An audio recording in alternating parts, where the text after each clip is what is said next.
Hello and welcome to the fifth episode of Pure Derry Talks. This week we are going to be speaking to first local author on the podcast, and it is none other than Mr. Jude Morrow. Jude, many of you may know, is now a motivational speaker. He's an author and he talks on the subject of autism and Asperger's. But of course, this is a pretty recent, shall we say, coming out for Jude, and Jude hid this condition for many years, and he is and was a social worker, and it is a really interesting conversation about how he not only faced up to coming out with that condition, but to his mental health, to the world around him, and how he has overcome all those things to reinvent himself and launch a brand new career and a new business. He's now left his job as a social worker as a result. And me and Jude reveal how we actually know each other, because when Jude published his first book, Why Does Daddy Always Look So Sad, which talks about his life growing up and becoming a parent and his with autism, Asperger's, in his early 20s. I knew Jude in a capacity that I think will hopefully amuse many fans of Pure Dairy and delight them. But I didn't realise that he had Asperger's. So it was a huge surprise to me. And so he was someone that I was keen to get onto the podcast, because, of course, there are many people, many families who are dealing with the wonderful attributes of having autism in their family. But of course, it's a very challenging set of circumstances. We have it in my family. I've got nephews and nieces and cousins, but it's not something that directly affects me, but it's something that I think people should have a holistic understanding of, and I certainly want to know more about it. So that's one of the reasons I was so keen to speak to Jude and have him on the podcast. So this is Pure Dairy Talks, Autism and Asperger's with Jude Morrow. Enjoy. What's the crack? How's things? The crack's good. This is my second day after having burned the boat from my full-time job as a social worker. NTI is my full-time now. So, absolutely buzzing for the use of a colloquialism there. That's you left social work now completely? That's me left it. Toodaloo, sees after. This is my full-time now. And I'm delighted. Even people are saying since I've left it, and I mean, my colleagues over the years were great, but the profession itself is that I'm a completely different person. That even my voice sounds different. In fairness, that's kind of the whole theme of your book, really, isn't it? Is that you learn to become a different. Well, you don't learn. You learn to become yourself. You were a different person, and you're. I suppose it's kind of what really struck me is that it was like a journey of self-discovery. I suppose we'll get to how we know each other. We'll get to how we know each other later, but the fact is, I was completely oblivious, I suppose, to the fact that you had Asperger's, and that I suppose that's a kind of theme of not only your journey, but I suppose a lot of people. At the start, whenever I was living in Garden Square at the time in the bog, my wee activity that I loved doing the most was like lining up my wee cars on the windowsill, overlooking the town. And I have an older sister, Emily, and it was clear that I wasn't quite like Emily in that I didn't walk or talk to much later than what she did. And the only thing I really loved to do was to kind of line up cars and stack things up and have a sense of order to my day and routine and stuff. So I suppose that was the first thing. And then going to kind of noisy, crowded environments like shopping centres or supermarkets or shops was very difficult for me as a really small child. And I mean, autism wasn't a word that was used really very commonly back in the early 90s. So they didn't really know what was wrong, or not that there was anything wrong, and not that there's anything wrong now, but they didn't quite know why I was different to my older sister. I didn't get my formal diagnosis until I was 11, because back then my parents were told, "Oh, you'll grow out of it," or "It's just being silly," or whatever. There were so many excuses kind of thrown in the way, but my diagnosis didn't come until I was in primary 7. So people are being diagnosed, earlier now. But a diagnosis only seeks to do one thing, and it's to tell people what they already know. It should Yeah. just be, a standard thing that people should just embrace and accept. Because even back in the 1950s, I mean, there was a diagnosis for homosexuality. And of course, that's Right. not required because, I mean, for the LGBTQIA plus community, it's an integral part of their identity. It's who they are and it Mm. shouldn't be medicalized. And from my point of view as an autistic person, it's very much the same. Is that I've never met, and whether it's through my training or speaking tours or book signings or anything else, I've never met anybody that has believed themselves or their children to be autistic and been wrong. Yeah. So I suppose to save everybody that's listening the hassle, if you believe your child to be autistic, you're probably right. Save yourself the grief. Yeah. I have recognized that, through my own family's kind of dealings with it, that I am someone who needs to, I suppose, brush up on various topics. And this podcast, ironically, has given me the opportunity to actually dive into different topics, each week. And that's what I'm actually loving about it, is the fact that on a week by week basis, I can be talking about addiction. The next week, I might be talking about autism or Asperger's, and it's sort of forcing me to go, right. You need to now address the gaps in your knowledge, and So as a result, I have read your book in its entirety, and I've revisited a couple of chapters, and I have to say I was actually really blown away by how enjoyable it was. It wasn't just a story about how you came through being Asperger's and learning to sort of become a member of society, for want of a better word. It also was a journey of self-discovery and self-acceptance, to the point now that you are advocating for others to not live behind those kind of, is it masking, that's the term, isn't it, masking, when you kind of Yeah, mask.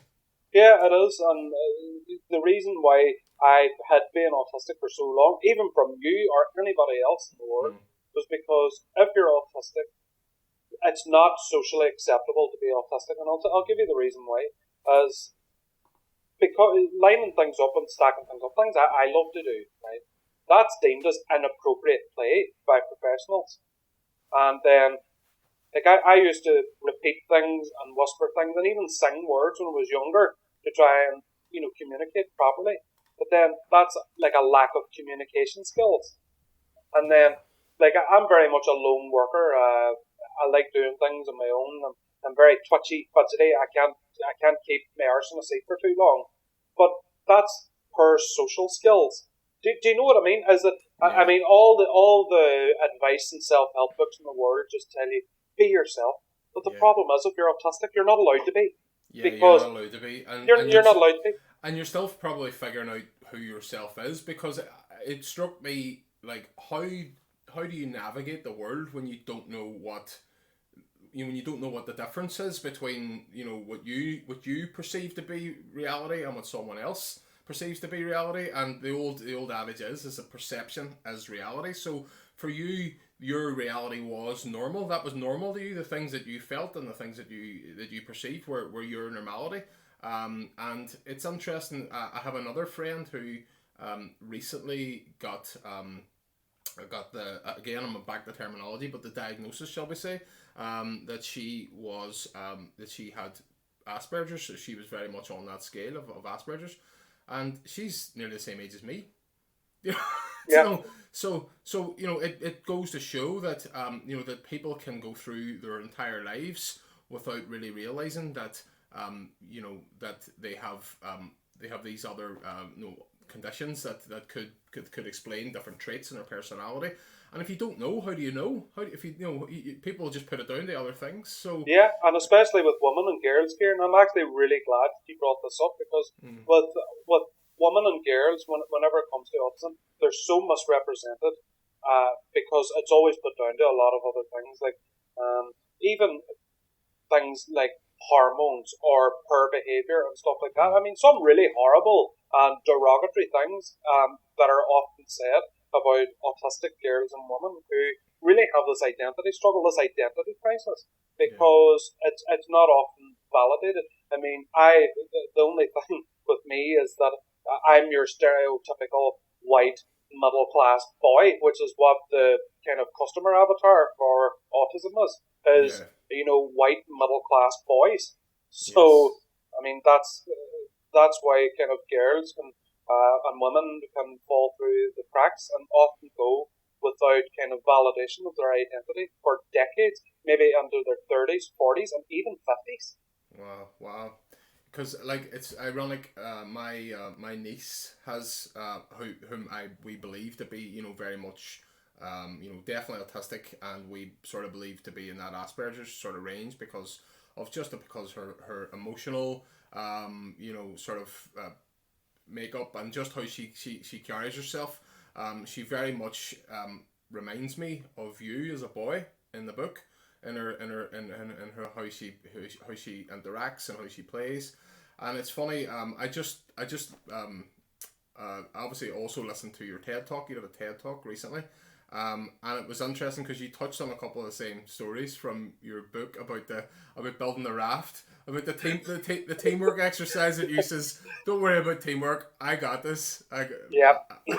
You, I got this. But to be fair, now funny enough, my teacher at the time, Mr. Gill from Oakwood Primary School, I actually ran into him up the town the other day, and my recollection of the story is, he let me build this raft, he and another teacher, but the reality might have been slightly more skewed, and that I wasn't going to take no for an answer.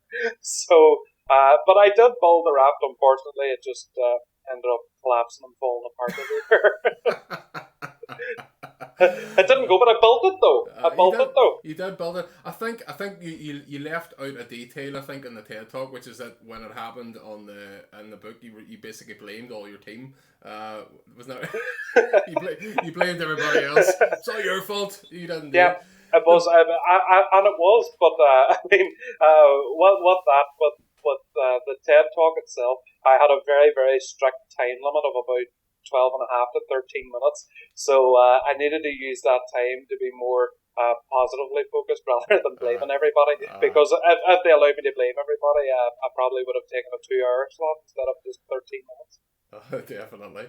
It's the book is called "Why Does Daddy Always Look So Sad?" And I have to be honest. I mean, I think if looking back, I mean, it's one of those memories where I don't have a vivid recall, possibly not unlike yourself. But I remember when you kind of started talking outwardly about this book and launching it, that I was like, "What's this about?" And oh right, does Jude have that? I didn't know that. And Nobody did. no, but no, and all of a sudden now you become this huge advocate for it, and you are speaking up about it, and doing motivational talks, and planning a second book, and all the stuff that you're working on, and I think that was my first realization at that point that that was part of your journey. And then it sort of took me back then to another thought, which maybe again is this a preconceived bias? Is it a cliche that people have, or a misunderstood stereotype that people with Asperger's or autism can't be funny? Because you are hilarious. I'm wild funny. Aye.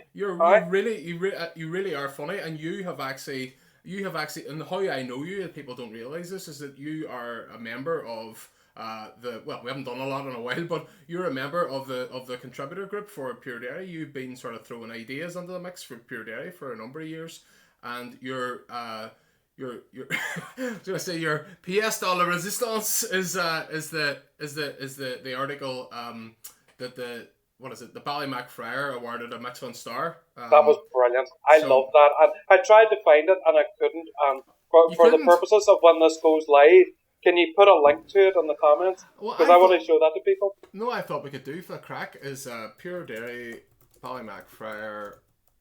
Let's just see if I can find this here. I think we should read it now.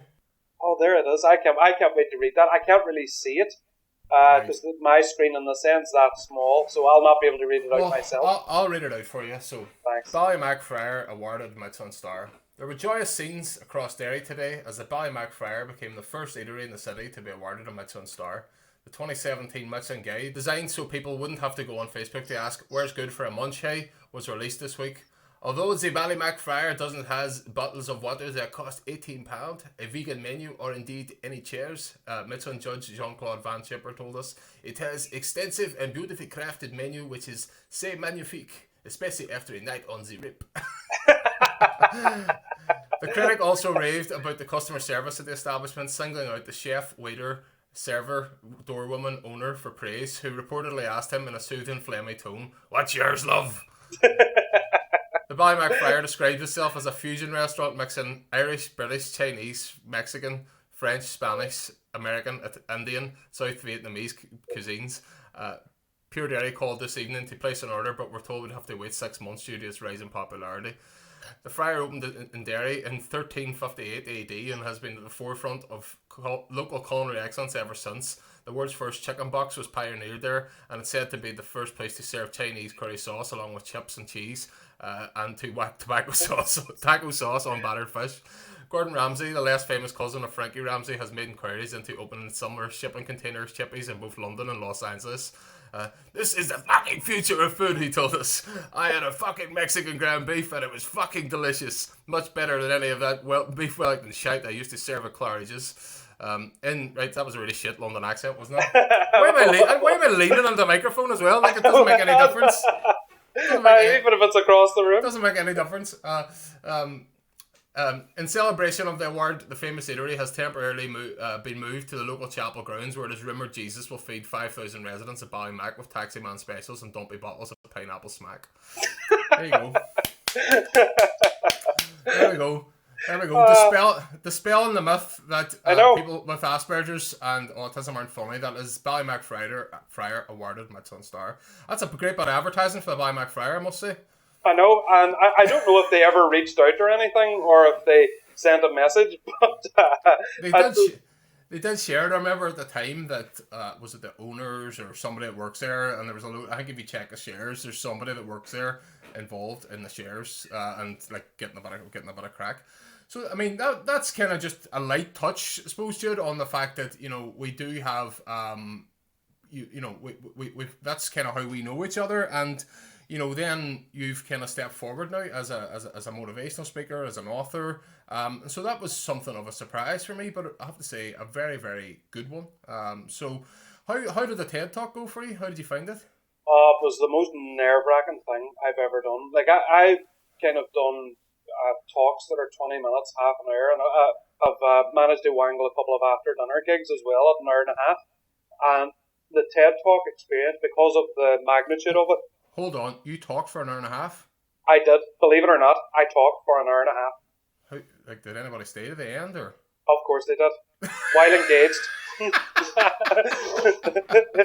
That's not like. Did anybody stay to the end of anybody talking for an hour and a half? An hour and a half, a full hour and a half. But I did have a break in between. I had a 10-minute break in between. Sorry. I had a break in between, but they were reasonably engaged, and I got some applause at the end. So, but the TED Talk was it your man dad just over the? My man dad at the front. But writing a TED Talk and delivering a TED Talk, it's a completely different ball game. It's a completely different sport, and it was something that I had put so much time and effort into, like cutting it down and trying to get my message across, because the format of TED is that you have to have an idea worth spreading, or a concept worth spreading, because I mean, as far as kind of speaking, it's mostly stories, people telling their stories and so on, and with me I tell mine, but TED is the idea of that you want to share with the world. And what mine was is that the current model of autism training, education through all spheres of society is broken, because it's a deficits-based model. What people are taught to do, whether that's by accident or by design, is to look for red flags. Wherein what I want to change is to come into the neurodiversity space, where it's a strengths-based approach, where being autistic isn't only accepted, but it's incubated, nurtured, and celebrated. Yeah, that's and I think it has to be. It's almost become like that one. We're becoming so woke now about all these things, and sometimes that goes into areas that possibly aren't always positive. But this is a definite area that people need to wake up to. I suppose to latch onto that terminology is because it's becoming it seems to be becoming so prevalent now. It seems to be becoming so like widespread. Have you any? I mean, I haven't looked into the thing. Have you any kind of ideas of why that is? Why is there like is there pharmacological reasons? Is it to do with diet and food? I've heard all these various sort of theories on it. Um, Autism always has been and always will be genetic. Right. The way I explain it is that because there's a lot of stages I've spoken on where you have, quack therapists and doctors, nutritionists, and so on saying that there is an autism epidemic. But really, Okay. there isn't an epidemic because the numbers of autistic people in the world have always been reasonably uniform and the same. Okay. The difference now is that being autistic is becoming more accepted Right. and more people are disclosing it, more people are talking about it because, I mean, if I was born 50 years ago, I would have remained in the shadows forever and I would have hidden it so well that it wouldn't have become, very mainstream. And this is the point that I make is that, Mount Everest wasn't formally, charted on any map until 1843. But you can be as sure as shite in the mountain, pardon the pun, that it was always there. Yeah. Yeah. And Exactly. with autism, it's exactly the same thing. Well, there you go. That is my own ignorance. I've been involved. You know what? That's the one aspect. I read your book. I've got several friends, and I'm open to learning things. And I didn't actually know, what the underlying reasons were, and I did wonder, is it in ratio to how it's always been? And you're saying it is. It is in ratio to how it's always been. Because Yeah, I've been in conversations with people who've said, even with friends and family that were like, oh, we think it's got something to do with chemical processed foods and all these different things. That there's different reasons that it's coming into. I think, and as you say, it's probably just that it's more accepted now, and it's also that it's more people are not hiding it as much because they're willing yeah. to say, well, it's okay, I've got autism, and but you know what? It takes me back to on the subject of ignorance.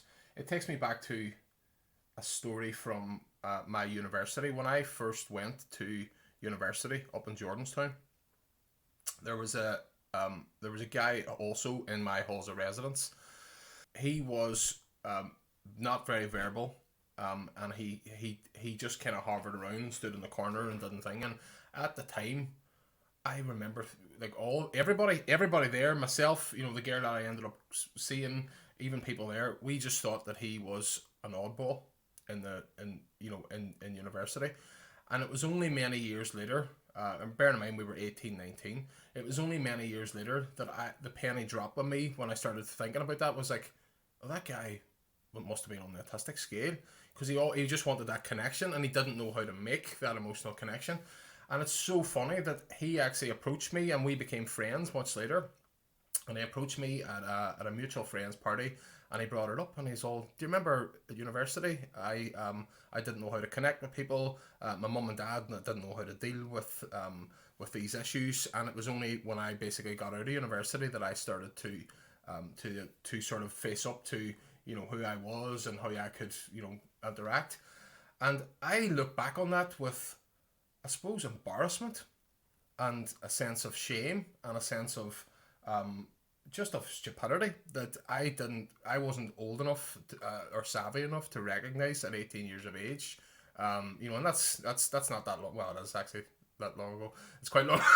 It's 20 years ago. But the point being is that that's ignorance in action, Jude. And I think it's okay to be ignorant as long as you're prepared to learn and to step up. And we've since gone on to become good friends, and we talk regularly.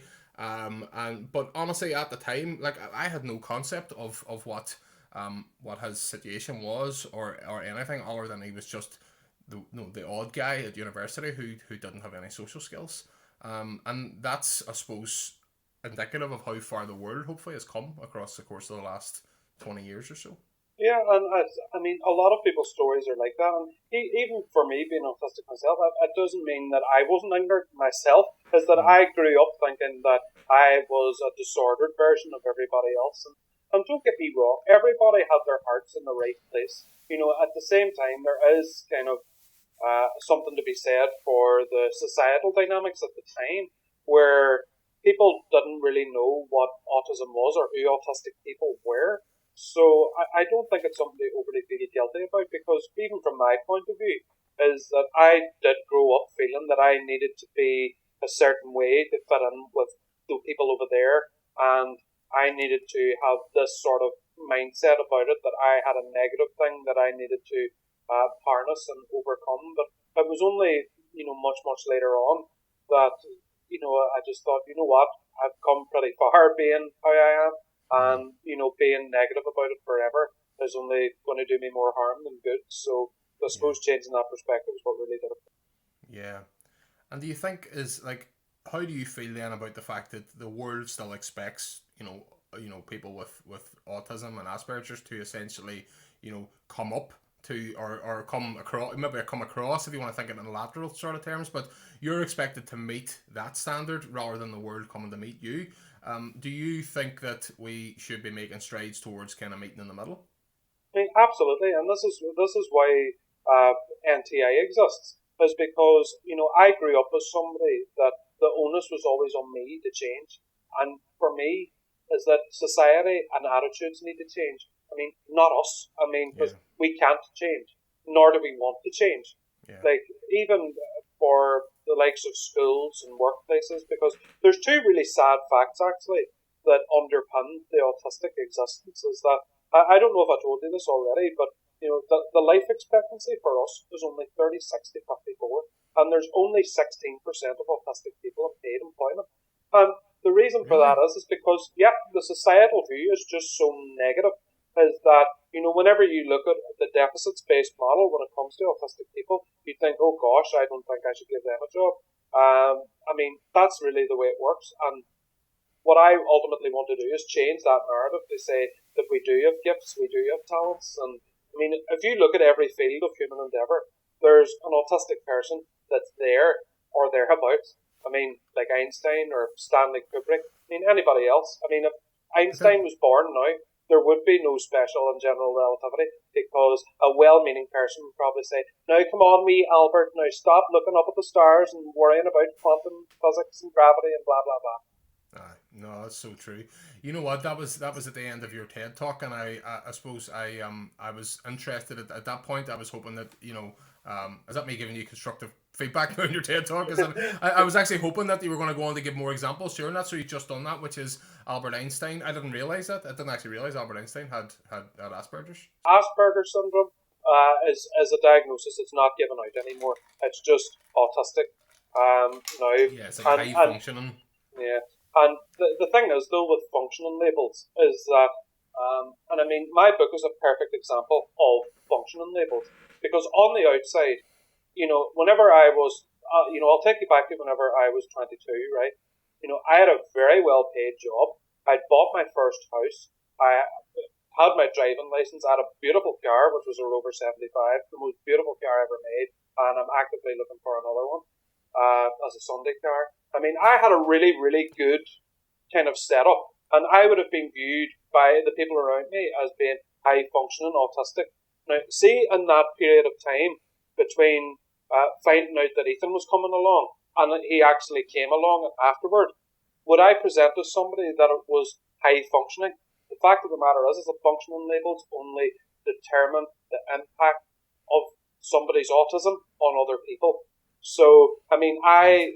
for me, I had a lot of inner turmoil. I didn't have a lot of kind of care or supervision needs, but I had a lot of inner Yeah. turmoil, and there were mistakes I made, times I wasn't very nice to people. I was my own worst enemy and everything else.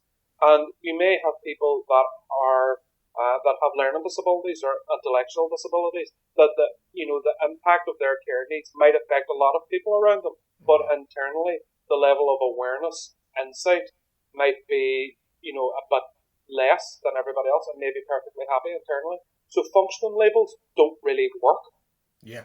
Well, I think that's sort of something I wanted to get into today because we caught up couple of weeks ago anyway, when we just had a chat that was just a casual catch up. What's the crack? How's things? How was your Christmas? And all the usual Derry stuff. But that was one of the things that you kind of, I suppose, picked a bone with me at the time, as I said something like non-verbal about, it was about a member of my own family, and you said, well, actually. So do you want to kind of give me a kind of a sort of top sort of overview of, I suppose, the main sort of things that people say, and Yeah. that you sort of think, well, here's a kind of a realignment of how possibly we could be phrasing these, or thinking about them differently. Oh yeah. Well, the first thing, as you pointed out, a lot of people would say to me that their children or child is non-verbal, but the preferred term is non-speaking because non-verbal implies that they have nothing to say. Where, believe me, there are people that are non-speaking autistics that have a lot to say, even though they don't use words and their mouths to express it. And there are a lot of very, very successful and high-flying autistic people who don't speak. A couple of which I've actually met or spoken to that work in Hollywood, the European Space Agency, NASA, IBM, Microsoft, various marketing companies, social media companies, social nucleus, loads and loads of things. And they don't speak, have never spoken, and communicate in other ways other than speech. So that would be the first kind of main misconception. And the second one would be saying, my child or children have ASD. And the acronym ASD is Autistic Spectrum Disorder. But whenever you stop and think about it, it's like, disordered compared to who? Yeah, Exactly. And the answer is the majority. yeah, The majority of people in any circumstance, whether it's about autism or not, get to decide what the yardstick of normality is, or the yardstick of right and wrong, or legal and illegal is, because the accepted kind of figure is 1.5% of the population are autistic. So the other 98.5%, the normies or the mm, neurotypicals, so to speak, get to decide what is disordered in comparison with the rest of them. And yeah. it is an injustice, and It it's is. something that needs to go. Yeah, it is, because, as you say, there's been so many, we wouldn't have had, the breakthroughs that Albert Einstein has made if it had not been for, for his, now I don't even want to say condition, because I'm like, but if it had not been for him, By the being way, he autistic was. the way he So, was, yeah. that these great strides in scientific endeavors have been sort of led a lot of the time by those on the scale, to put it in that way. What struck me, I suppose, mostly of your journey from being that kid in the classroom whose teacher asked you to come up to the front of the class to tell the class about your condition. There we go again. And you couldn't do it. You went up the front of the class and you couldn't find those words. And what I always sort of find now with you is that you're such a well spoken person. You don't and ah a lot. And when I'm editing this podcast later, I'll be like, look at me, I'm me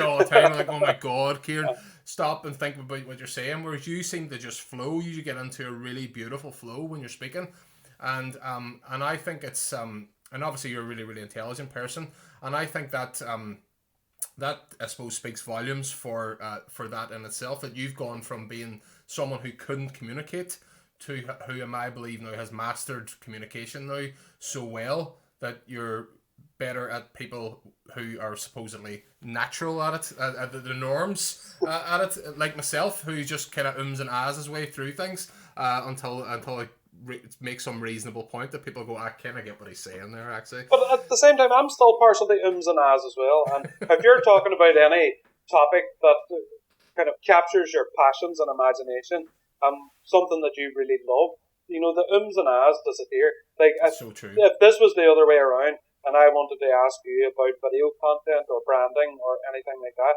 I mean, you could give me a solid 5 minutes without an or an ah in sight. I'm sure you could. I think just generally your communication has always struck me as being now so so superlative, and it was intriguing to hear your journey through the book from being that kid. But I suppose another part of it, Jude, is that the book is also, and it's dedicated to your son Ethan, but it's a kind of a two-part book. It's your journey of self-discovery from being, coming to terms with your autism, but then also becoming a parent with autism. So it speaks to people who are possibly finding themselves in that position as to how to become a parent. And I wanted to ask you about that as well. Is that, what also surprised me is that it's quite disarmingly honest about your mental health struggles as well, which I loved. It gave me a lot of connection. Because I mean, there are people that are going to be listening to this in this town who live locally who have autistic children, and childhood just disappears like that because Ethan's now 7. I mean, in my head, Ethan's 4 weeks old, because it goes that quickly. And even with my mum and dad, like, I'm 30 now, so I mean, it's just gone that quickly. And even whenever I was maybe 5 or 6 or 7, I mean, the idea that I would grow up and have a job and, a child of my own was so alien to them. They thought this would never happen. But believe me, it does happen. I mean, we grow up, we have families, we have jobs, we have children of our own.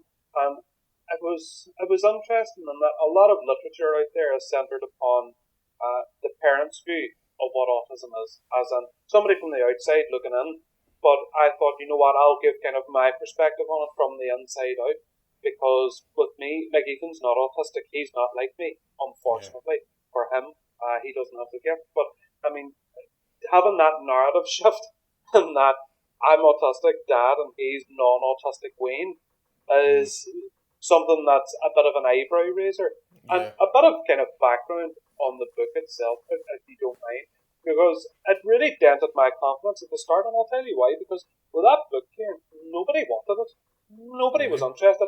No, I wanted to see at the start. I wanted to, like anybody that had written a book and anything. I thought, you know what, I'm going to try and get a publisher, and I pitched it. I did loads of literary agents, loads of publishers. Nobody was interested. Nobody wanted it, and ultimately, I ended up putting the book out myself. And like I had a wee launch in the town, really well attended up in the Hollywell Trust, and after that, it just climbed and climbed and climbed in the Amazon charts to the point where I got a literary agent, and then the book was re-released then by Beyond Words. They're the publisher of The Secret, and that was in April, about a few months later. But I mean, kind of talking openly about what autism meant to me and what it was to me and how it felt was really, really important for me because I do talk about my mental health struggles, that I was in a depressive, dark place. Yeah. Not because I was autistic, but it was really that I was never really accepted for who I was. Yeah. On both kind of shifts. I didn't accept myself for who I was, and other people didn't really accept me for who I was as well, even though with their hearts in the right place. God, that was a heavy going answer, wasn't it? That was a great answer. It's funny that why I resonated with it so much is that I really understood that too because I've had my own struggles with my mental health as well. Not in a bad, just I think just in a normal way that most people do. Stresses at work, the pressures I put on myself with with things of family and with things that I'm involved in and all the rest of it. But genuinely, there is a field of understanding about who you are and about finding acceptance in who you are, and that came across really strong to me is that you were on that journey of self discovery to basically for your own happiness to basically step forward and say, this is who I actually am. This is actually me, not the fake me that I was letting on to be Jude before, but this is the real me. I have autism. I have all these amazing talents and traits that characterize who I am, and you accept me or you don't. And I really resonated with that because prior to maybe doing this podcast, a lot of people hadn't known who maybe I was, and I'd only ever written articles on Pure Dairy on our other platforms in text based format, and so I kind of felt that from my point of view is that there was a relief for me to just be like, well, now I can finally be myself. Now I can kind of be I can just and whatever, and if people accept it and people don't. But I think from getting back to what you were saying about your book is that I think even the very act of publishing a book of putting your story out there was the success. Not the success of the book. The book has gone on to be very successful, but then the original, and I believe affirmative success, was actually you stepping forward and saying, this is who I am, and I'm actually proud now to be that person. And I've had similar stories with publishing books. Even the one here on the thing behind me is that Plug, plug, plug, plug, plug, plug, plug, plug, well, plug. you can't get it anywhere, so it's not much of a plug. Plug, plug, plug, plug, But plug. you can get yours, and we'll give it a good plug now. But the point being is that I've had knockbacks with that as well. Local publishers not picking it up, and it was eventually picked up, further afield. So I definitely get that. But I think a point I'm trying to make is that we can get tied up in the materialistic side of it. We can get tied up in the statistical side of it. But ultimately, it's doing it. Which is the thing. You've done it. You wrote the book. That was the success for me. And similarly, when someone said to me recently, like, "How's the podcast going? What's the stats like?" And I'm like, I don't know. I don't care. Who cares? I don't care. I don't care. I'll not care about that for I genuinely won't care about that for 6 months because I'm not very good at it yet. I'm just learning it, but I'm loving the process. I'm loving talking to people, and I'm loving figuring out, I did that bad last week, I'll do this bad next week. And that's part of the journey of self-discovery, Jude, and I think you've been on that journey, and it comes across so well. The book is called, plug for you, the book is called Why Does Daddy Always Look So Sad? It's available on Amazon, it's available right across the web, and of course it's available in local bookstores. I always like to give Jenny a plug as well, up in Little Acorn, if I can, so to get that. So you, is that a good enough plug? Do you want to add anything to that? No, that's it. That was it. That was a great plug. That was well scripted, well versed, and no, I'm really proud of it. I really am.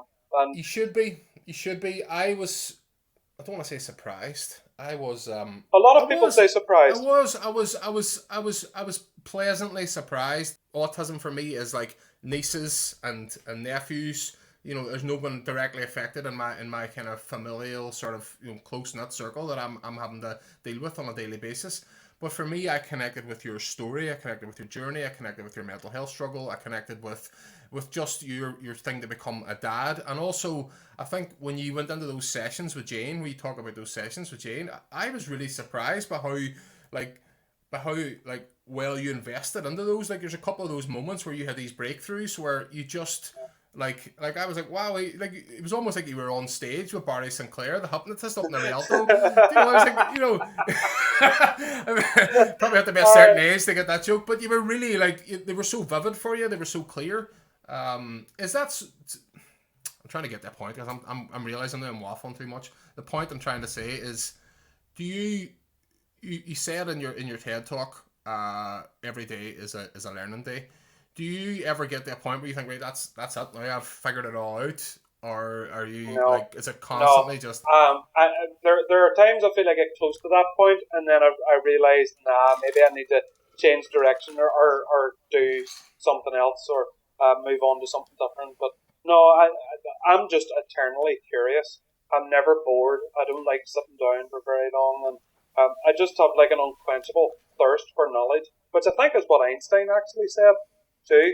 Not to quote him, hashtag cliche, but I mean that's the way I am. Is that I just like learning new things, developing different skills, and I mean whenever I was going through those sessions, well, Jane for the book, so Jane wasn't her name. Jane was a pseudonym, was it? Jane was a pseudonym, and a lot of pseudonyms were in the book as well because it was self-published. You see, so for my own protection, I did that, and because it was republished again, I couldn't put their real names on it because I would have loved to have done that, but at the same time, I went through the CBT process, and I didn't really.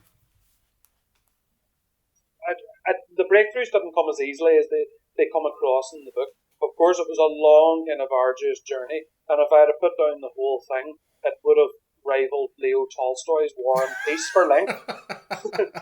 I'm sure you would have been happy with that too. Or gone with the one, Why Does Daddy Always Look So Sad, Volume 1. Well, and then, stay tuned for Why Does Daddy Always Look So Sad, Volume 9. But I needed to cut it down a bit, but ultimately, what my thinking was reframed from was, instead of like viewing my life as one obstacle after another that I had to overcome or be dragged over, it was more like one victory after another, Yeah. where I'd come so far, I've done so much, and instead of having an attitude of giving everybody who doubted me the middle finger, I thought I would kind of focus my energy into having, whether it's autistic kids, teens, teachers, parents, anybody, not to kind of go down that same kind of destructive path as what I did. Yeah. Yeah. And you know what? I think the brevity really added something. And ironically, the fact that you were able to condense it down into that digestible form, so that those breakthroughs did come in a sort of in a condensed format that for me as a reader to sort of connect with that. I felt that even like when you talk about the party with Ethan, when that was your kind of your big, it was kind of built up in a way like you're talking about Everest, like you that was your big, I'm going to climb Everest today, Yeah. I need to go to that, and you managed to. So I don't want to give away spoilers now about your book. Go and read it and hear for yourself what happened. But no, genuinely, I really felt that the narratives in the book were quite broad ranging, as which was the unexpected twist for me, is that anybody can read this and take something from it, Yeah. whether it was from mental health, whether it was from parenting. I've recently become well, recently, it's not that recently, but she's 2.5 now, and it's, as you say, it feels like a couple of weeks ago when she came along, and I'm now at that stage with my daughter where there was things in it where I was connecting with, from being a dad and all that. So there was loads and loads in there to take that. But the one thing, like I said, yeah, I got the audiobook. As you know, I listened to the Yeah. audiobook, and the audiobook was done by Adrian Newcastle. Adrian Newcastle, who is the voice of, Peter what is it? Rabbit. Peter Rabbit. That's right. Yeah. And he was brilliant. He was absolutely brilliant. The one thing that he can't say, that no American author can say, I is know. Donegal. I know. I know. I know. Like, And we tried, and we tried, and we tried, and we tried, but it was just the flow of the sentence, and it didn't work. So at the end, we just thought, you know what, we'll let him away with it. We'll let him away with it for now. It's only Donegal, Donegal, Donegal, Donegal, Donny, Donegal. and then it turned into a bit like an expat kind of accent, like Donegal. It just it's just a word that's tailor made for you know Ireland, Irishness, and Irish people. Yeah, Donegal. Donegal. It's so colloquial It that is. try and change it onto an American or a Canadian accent, because Adrian's Canadian. But he did a brilliant job with that. I couldn't Oh, have it was been happier with it. fantastic. And by the way, it wasn't. It was fantastic. It was so Yeah. soothing the way he delivers it. It's so nice, and I just felt it sort of captured the essence of a little boy trapped in, the essence of a little boy, and then later a little boy trapped in an adult's body, which I'm not getting. But that's the kind of Yeah. that I thought his sensibilities really played out well. You mentioned something there, Jude, which was about about the learning. Something I wanted to touch on is that, and you also said about being curious, and I think that's a really important trait as we go through life, is to be curious, to be humble, to try and just approach life with that curiosity. But I suppose, of course, when you start to learn things, you tend to learn about more things that you don't know about when you learn more. So it opens up a kind of a trap door of like, right, I wanna broaden my mind. But then the more you kind of broaden your mind, the more you go, whoa, hold on, I don't know about this now, and that opens that, and then you start making connections between other things. How do you monitor yourself and sort of like not going down that rabbit hole of curiosity? Because you do seem like you're quite the enthusiast when you get into something. I quite the enthusiast. I love that. I'm stealing that. I'm quite the enthusiast for certain things. No, I can fall into rabbit holes. I mean, if you're looking for me to add value to the audience of how not to fall into rabbit holes when it comes to research and stuff or looking up stuff, you've got the wrong guest. I'm sorry. If I have an interest, if I have an interest in it and I invest in that interest, whether that's with time or money, I mean, I'm all in. I'm not knee deep. I'm neck deep on it, and I you're need to know everything about it and everything associated with it. And until I feel I would be able to go on mastermind and have it as my specialist subject, then I don't think I've kind of learned enough about it and keep going to kind of get to that stage. You mentioned something in acronym form earlier, and I don't think anybody the listening would understand. But you mentioned NTI. Do you Oh, want to tell us a wee bit about NTI? NTI is Neurodiversity Training International. That's my newest venture, where what we're doing at the minute is we're offering CPD accredited training to schools, workplaces, autism groups.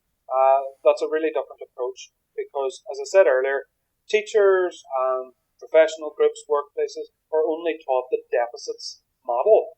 But what we want to champion is a strengths based model to really change the kind of view of autism and autistic people in our communities, classrooms, and everywhere else. Because let's take teachers as a prime example. A lot of teachers in their teacher training colleges are taught about SEND and autism and everything else, but it's all the negative kind of stereotypes that are often taught, and the strategies that they're taught are ones that are so outdated and ones that don't really work. So really what the process is at this moment is one that fails everybody, but most importantly, the child themselves. Because what happens is that teacher highlights red flags. The red flags are then put on paper. That piece of paper is put in an envelope. The envelope goes in the post. It lands at the whether it's CAMS or educational psychology. Then they're on a waiting list for a year, and then people can't get support or guidance or any help whatsoever until educational psychology come on board, which will be in 18 months' time. And really, it's just a long time for relationships between pupil and teacher to fracture in that time. So to kind of avoid that and overcome that, with NTI, we do like a strengths-based model where instead of what teachers may see as a red flag or problematic behavior, then kind of using that to your advantage to kind of nurture and incubate the talent that that child has. So kind of reducing that, those waiting lists and so on. And at the end of the day, I know in a lot of respects waiting lists are necessary, especially whenever learning disabilities do come into it. But the fact of the matter is this, is that the vast majority of autistic people have average or above average intelligence. It just so happens that autism is often used as a misnomer for learning disabilities, or sorry, should I say, a synonym. So Yeah. that's the main kind of arm of what we're doing. And on the other side of it, with autism-based businesses, non-profits, and charities, what I'm doing with them kind of on an individual basis is getting them into the neurodiversity market. So, I mean, the medicalized ABA type curing market, like that's a market that's shrinking and it's shrinking fast. And the neurodiversity market is going to explode in years to come. So, with kind of rebranding, refocusing, and relaunching them to kind of have the acceptance and strength based model rather than a diagnose, treat, and cure model. So, that's Yeah. pretty much both kind of arms, the left and right arms of NTI sort of rolled into one. Very good. You've been a busy guy for the last couple of years, then, and Very. that's your kind of next sort of project. I suppose that's your next Mm. Everest. What do your parents think now, Jude? How are they? Not just they must be super proud of you. They must be so like. Oh, Lord. A pair of them, all Lord. Uh, Even though now they're a wee bit weird and a wee bit older, and they don't really do public engagements as much like I do, but no, they're really, really pleased with it. And I mean, ultimately, they wanted to, they always knew that I would go far and achieve great things.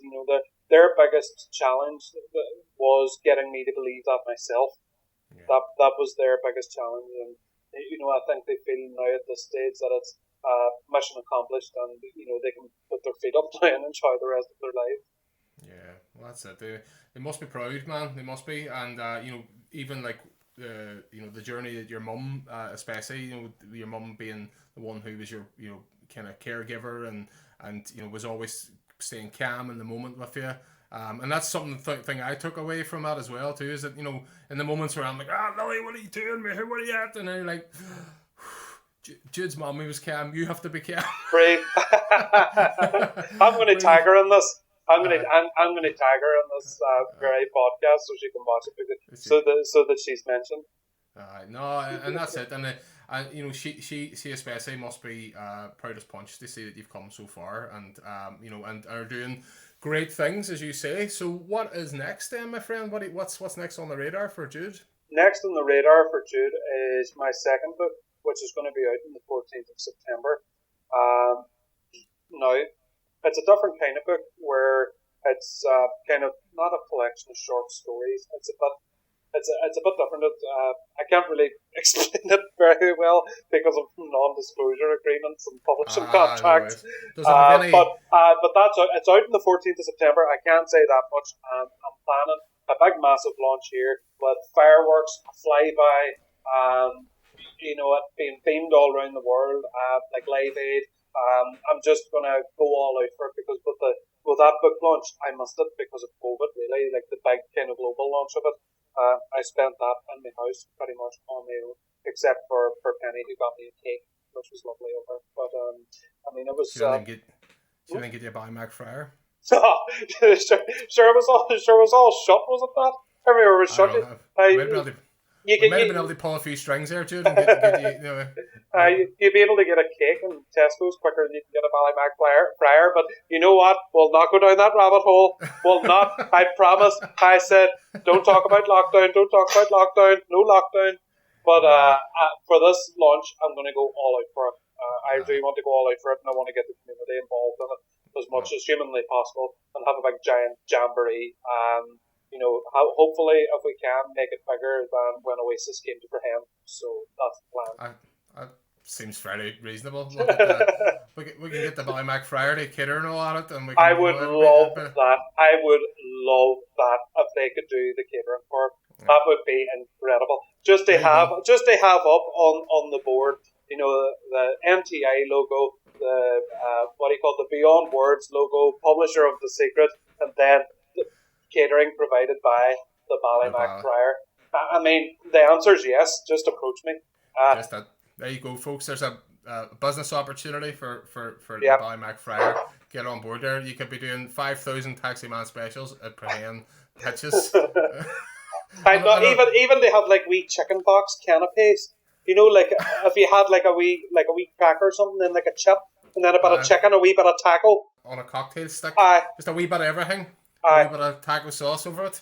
I think it'd be dead swanky yet. You're a busy guy. You're up to so much. Three books, and your business and all. And I wish you every success with it. I hope the decision to you know what, I always think it's a risk not to leave jobs and go and be entrepreneurial. So I'll say that's never the risk. The risk to bloody stay in these things and and give up your life and your time. So I wish you every success with it.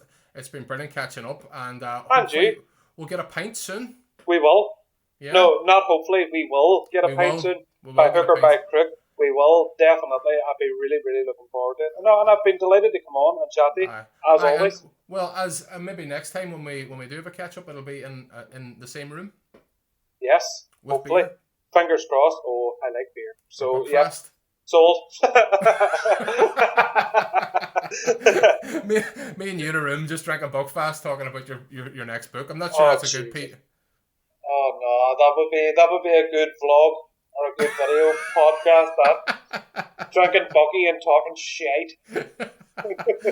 It probably is a good theme for a podcast. That would be a brilliant theme. No, let's organise it.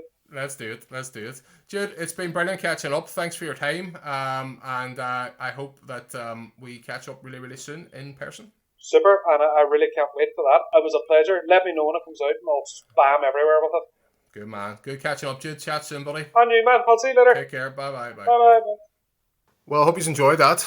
I certainly did. It was a really interesting conversation. And I suppose I had the preconceived notion that people with Asperger's weren't funny, or people with autism couldn't be funny. And of course, nothing is further from the truth. And I'm always delighted to learn things on my own journey. And I'm learning things every week, I have to say. I'm learning, especially with this podcast, I'm learning to relax in the conversations. I think I felt the most relaxed for that one than I did.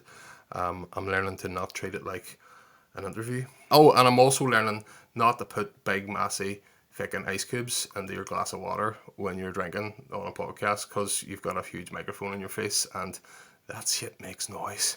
So, no ice cubes next week, Kieran. But next week, what we will be doing is we'll be catching up with the marvellous Sarah Canning. Sarah is, of course, the former, and I say former with a heavy heart, partner of Lyra McKee, who was killed in Craigan 2 years ago, almost 2 years ago. It's crazy to think that that's 2 years ago, actually.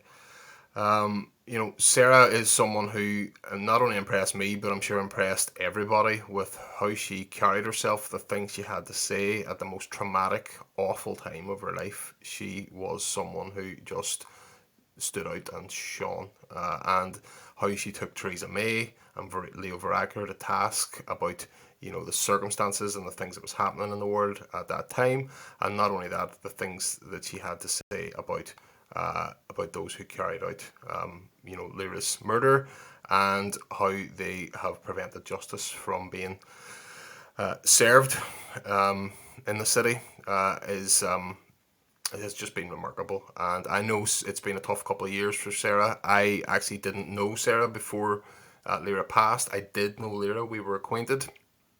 But I'm delighted to say that we have become acquainted since. We've become pals. And she's just a great girl, a great person. And someone whom I frankly would love to see, stepping forward, doing something more, and I have been encouraging her for I suppose the longest time to do that. I am delighted to have her on. She's one of the first people I asked to be on the podcast because I've been dealing with loss over the course of the last few months, and I know she has as well. So, as part of my journey and part of this podcast journey, I wanted to catch up with someone who had lost someone in pretty high profile circumstances. And I couldn't have asked a better person. So tune in next Sunday night for Pure Derry Talks with Sarah Cannon. Thanks, folks.